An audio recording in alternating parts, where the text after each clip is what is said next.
Bonjour à toute la communauté libre et riche et bienvenue pour une nouvelle vidéo. Aujourd'hui, nous allons découvrir comment obtenir une vie riche et prospère et je t'assure qu'il n'y a aucun tour de magie. Donc c'est parti.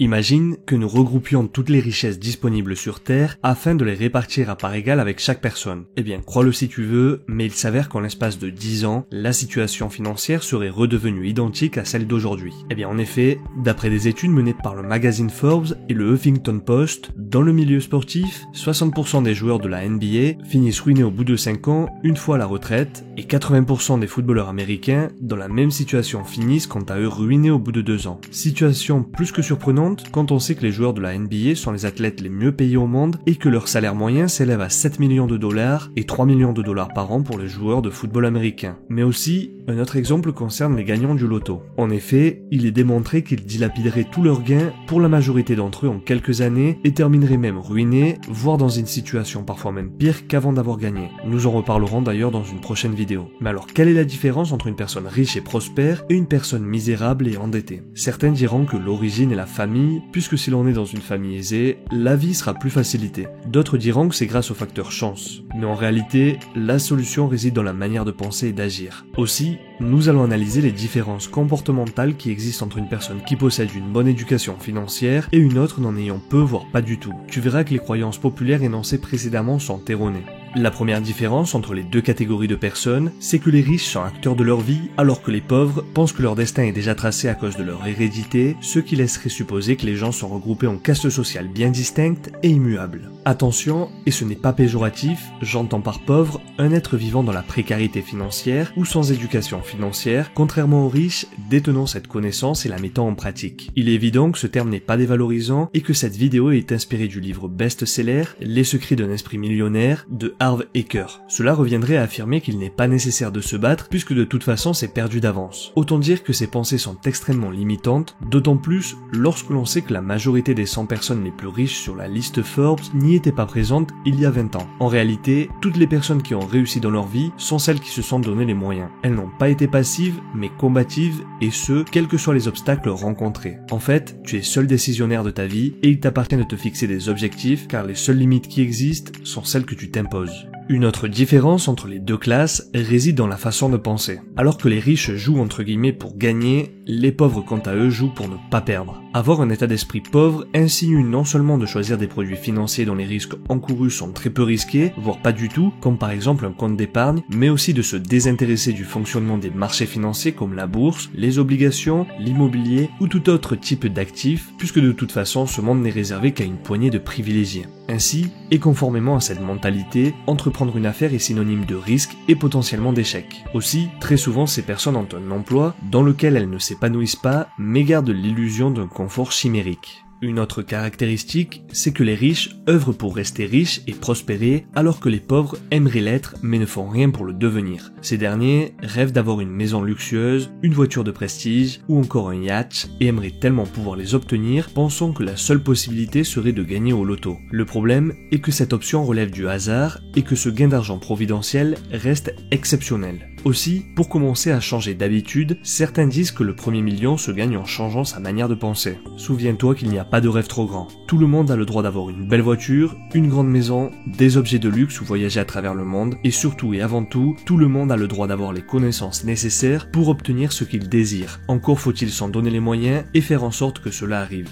Une autre discordance significative, c'est que les riches se focalisent sur les opportunités alors que les pauvres se focalisent sur les obstacles. Comme déclame une citation de Bouddha, nous sommes ce que nous pensons. En effet, c'est avec nos idéologies que nous bâtissons notre monde. Autrement dit, nous faisons coïncider notre réalité avec nos croyances. Pour faire simple, les pessimistes donneront de l'importance aux obstacles qui seront un frein à leurs projets, alors que les optimistes se focaliseront sur les opportunités et les petites victoires, ce qui facilitera grandement leur réussite. Au final, cela revient à voir le verre à moitié plein au lieu d'à moitié vide. La situation reste identique pour les deux états d'esprit, sauf que la différence réside dans la perception des événements et le mode de pensée. Donc nous sommes maîtres de nos choix et de notre destinée. À ce sujet, selon la langue chinoise, le mot crise est synonyme d'opportunité. Donc il nous revient de considérer la période de crise comme étant un obstacle ou plutôt un potentiel atout.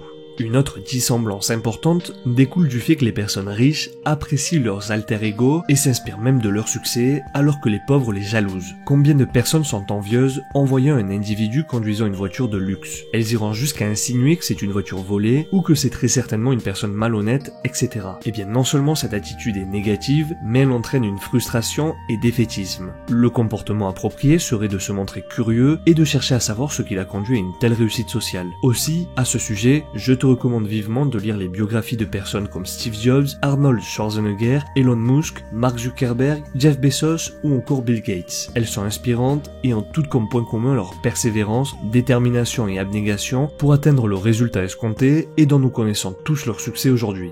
Un critère important concerne l'entourage. Les riches s'entourent de personnes constructives et prospères, alors que les pauvres s'entourent de personnes alarmistes et dans l'attentisme. L'homme est par nature un être qui s'adapte aux éléments et aux êtres qui l'entourent tel un caméléon. Il y a une phrase qui illustre très bien cette allégation qui est « Dis-moi avec qui tu restes, je te dirai qui tu es ». Cela ne veut pas dire qu'il faut renoncer à ses amis au profit de ceux d'un rang social plus élevé par pur intérêt, mais plutôt qu'il est nécessaire de sélectionner ses amitiés et savoir s'entourer de personnes qui ont les mêmes objectifs et capables de t'apporter quelque chose. Selon le proverbe, il vaut mieux être seul que mal accompagné. Il est préférable donc de rester seul plutôt que d'avoir à subir l'influence de mauvaises personnes. De plus, d'après la citation qui est attribuée à Jim Rohn, entrepreneur américain, auteur et conférencier célèbre pour ses interventions sur le développement personnel, nous sommes la moyenne des 5 personnes que nous fréquentons le plus. Ça veut tout simplement dire que chaque personne est influencée par son entourage en négatif comme en positif. On parle bien entendu de personnalité et de capacité personnelle. Une autre différence notable est que les riches savent mettre leurs atouts et capacités en avant pour se valoriser, lorsque les pauvres voient cette attitude comme étant un comportement négatif tel de l'arrogance. Alors qu'en réalité, cette attitude fait partie intégrante de la personne qui trouve ça normal. Prouver ses capacités, afficher ses compétences dans les domaines de prédilection n'a rien de prétentieux. De plus, en agissant de la sorte, tu démontres tes qualifications professionnelles et personnelles, tu n'auras donc plus à te vendre, ta réputation te précédera. En effet, qui recommanderait quelqu'un de médiocre ? Tout le monde souhaite s'entourer de ce qu'il y a de mieux. Ceci est une réalité, sans quoi on ne chercherait pas à toujours perfectionner ce qui existe déjà sur le marché par le biais de publicités tapageuses. Aussi, à travers l'e-book disponible sur notre site internet librairiche.com, tu retrouveras de précieux conseils sur l'estime de soi et comment véhiculer une image positive. Avoir la mentalité d'une personne riche, c'est savoir exploiter les problèmes en en tirant des leçons dans le but de s'améliorer, alors que celle d'une personne pauvre les subit et cela monte sur son sort. Un exemple parlant est celui du crash du vol 571 dans les Andes en 1972, histoire tirée de faits réels révélés au monde dans le film Les Survivants. En effet, au cours d'un tragique accident d'avion, 29 passagers périrent et les 16 rescapés, isolés dans le désert glacial afin de ne pas mourir de faim, durent se résigner à manger leurs congénères. Les survivants étaient de jeunes rugbymen qui ne sont pas sortis indemnes de cette douloureuse épreuve du cannibalisme. Pourtant, même meurtris par ce malheureux événement, la majeure partie d'entre eux a su rebondir et connaître le succès en devenant de riches entrepreneurs ou encore des médecins, écrivains ou encore architectes. Donc les épreuves douloureuses ne doivent pas être un frein mais plutôt un moteur. Autre disparité est que les riches s'intéressent à l'actualité dans le monde et notamment en matière d'économie et de finance. Ils sont avides de culture, de savoir et passionnés de lecture, livres qu'ils collectionnent et archivent dans leur propre bibliothèque la plupart du temps.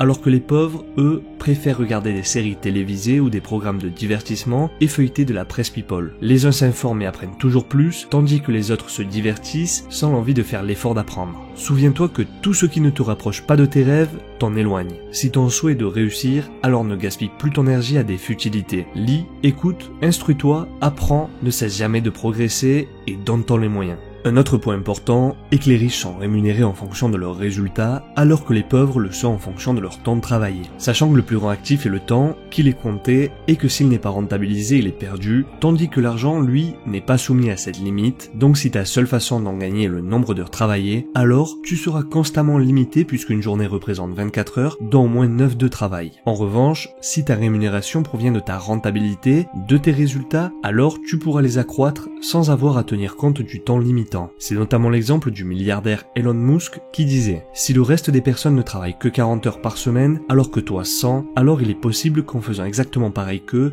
tu atteignes tes objectifs en 4 mois et non en 1 an. Il est notamment le créateur de PayPal, SpaceX ou encore Tesla et en 2018, sa fortune s'estimait à plus de 21 milliards de dollars. À présent, un autre élément intéressant est que les riches pensent pouvoir obtenir ce qu'ils désirent. La raison est avant tout parce qu'ils s'en donnent les moyens et qu'ils croient en leur réussite. Aussi dire « je veux les deux » alors que les pauvres pensent « on ne peut pas tout avoir à la fois » prend toute sa signification. Penser de sorte revient à s'auto-limiter, à se résoudre à n'avoir qu'une chose. Alors, si tu te persuades que tu peux obtenir les deux, alors tu trouveras la force et le courage d'atteindre les deux objectifs malgré les médisances de certaines personnes. Et c'est à juste titre que Nelson Mandela, après être sorti de prison et provoqué la chute du régime, avait déclaré « Cela semble toujours impossible jusqu'à ce qu'on le fasse ». Ce grand homme, malgré tous ses déboires, a atteint de nombreux objectifs, conjointement, notamment sa lutte pacifique contre la ségrégation raciale en Afrique du Sud, l'instauration d'un modèle politico-démocratique, et pour couronner le tout, il est devenu président de 1994 à 1999. Cet exemple démontre que rien n'est impossible, qu'il faut juste s'en donner les moyens, savoir s'entourer de bonnes personnes, celles qui ne s'auto-limitent pas, qui savent prendre des risques et qui ne sont pas envieuses de la réussite des autres est très important voire primordial. Dans le cas contraire, s'entourer des personnes négatives et envieuses restreint l'horizon car si elles n'ont pas réalisé leurs rêves et leurs objectifs, elles trouvent normal l'échec d'autres personnes et les confortent même dans l'idée que leur déconvenue était annoncée et sert de consolation. Une autre disparité est que les riches, avec une bonne éducation financière, se focalisent sur leur fortune et la manière de la faire fructifier, alors que les pauvres se concentrent sur l'argent qu'ils gagnent par leur travail et la manière de vite le dépenser. Une personne sans enseignement budgétaire qui reçoit une prime de 1000 € pensera à s'offrir des vacances, alors qu'un riche, la possibilité d'investir cet argent, d'acheter plusieurs actions d'Apple qui dans le futur leur apporteront des dividendes, dans le but pourquoi pas de financer plusieurs semaines de vacances. Autrement dit, le riche augmente son patrimoine lorsque le pauvre n'aspire qu'au profit immédiat, et ce, même s'il doit utiliser sa carte de crédit. Une personne prospère, quant à elle, fuit les dettes alors que l'autre les contracte.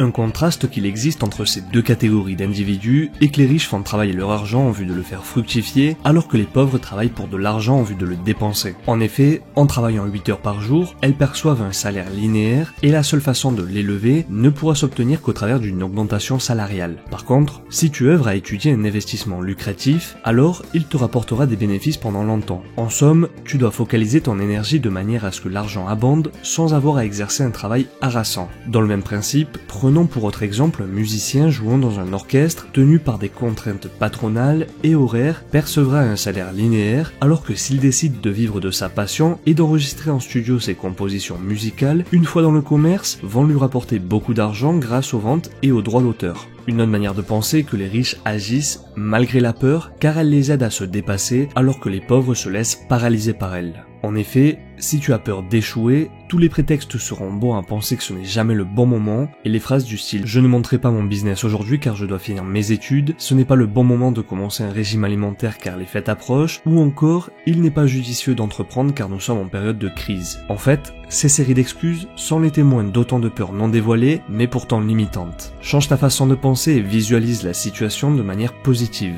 Au lieu d'appréhender le pire qu'il pourrait t'arriver si tu échoues, pense plutôt au meilleur qu'il pourrait t'arriver si tu triomphes, si tu atteins tes objectifs. Dans 90% des cas, les bénéfices dépasseront largement l'échec potentiel. En réalité, cette peur provient des pensées ancrées en nous et bien souvent héritées de notre entourage. Toutefois, nous devons nous faire confiance et croire en notre potentiel, croire en nos chances de réussite et nous battre pour obtenir ce que nous désirons, ce pourquoi nous sommes programmés. Combien de personnes connues dissuadées de persister dans leurs efforts ont tenu bon et ont fini par y arriver, comme les Beatles par exemple, auditionnés par le directeur artistique Mike Smith de la maison de disques Decca, qui refusa de les produire et soldé par un échec, ou encore ce jeune homme prénommé Walter Elias Disney, issu d'une famille modeste, qui pour survivre effectua plusieurs petits boulots, passionné par le dessin d'animation, et qui avant de créer l'empire reconnu mondialement, fut viré d'un journal pour panne d'imagination et absence d'idées originales, Monsieur Walt Disney. Enfin, et pour terminer, voici une notion cruciale qui différencie la personne dotée d'une bonne éducation financière et prospère d'une personne sans éducation financière qui est la connaissance et plus précisément le désir d'apprendre toujours plus. Dans le contexte présent, peu de personnes s'intéressent au savoir, au plaisir de s'enrichir grâce à la lecture, aux documentaires en rapport à l'économie ou aux finances, à la politique monétaire des autres pays, aux valeurs boursières ou aux actualités budgétaires et législatives du pays. Les plus futés possèdent les facultés mentales pour comprendre l'importance de la culture culture et la notion de plaisir qui découle de l'instruction, alors que beaucoup la considèrent comme étant une contrainte inutile et sans intérêt. Afin d'inciter la population à progresser en matière de savoir, dans n'importe quel domaine que ce soit, il y a un concept très important qui est le lifelong learning, ou la formation tout au long de la vie. C'est bien la preuve qu'il y a une carence et réel problème lié au manque de culture et de connaissances. Le monde est en perpétuelle évolution et globalisé, tout est interconnecté, l'accès au savoir n'a jamais été aussi aisé et pourtant la désinformation n'a jamais été aussi grande. Il y a toujours plus de personnes qui s'enferment dans leur ignorance, quel qu'en soit le prétexte. Tout le monde dispose aujourd'hui d'un téléphone portable avec connexion internet, pourtant, ce qui me semble d'autant plus surprenant, c'est que d'après une étude norvégienne dont les travaux ont été publiés le 11 juin 2018, le quotient intellectuel des générations nées après 1980 serait stationnaire, voire en baisse. Cela illustrerait donc une tendance à la baisse après des siècles de hausse du QI, aussi appelée réversion de l'effet Flynn. Tu pourras bien entendu retrouver cette étude sur notre site internet librairiche.com dont tu pourras retrouver le lien dans la description. D'où l'importance d'apprendre constamment, le monde doit progresser et non pas régresser. Le futur est entre tes mains, à toi de choisir ce que tu veux en faire. Ne perds pas ton temps à en perdre, car l'oisiveté est mère de tous les vices, mais rentabilise plutôt ce temps libre pour t'instruire. Voilà, c'est tout pour aujourd'hui.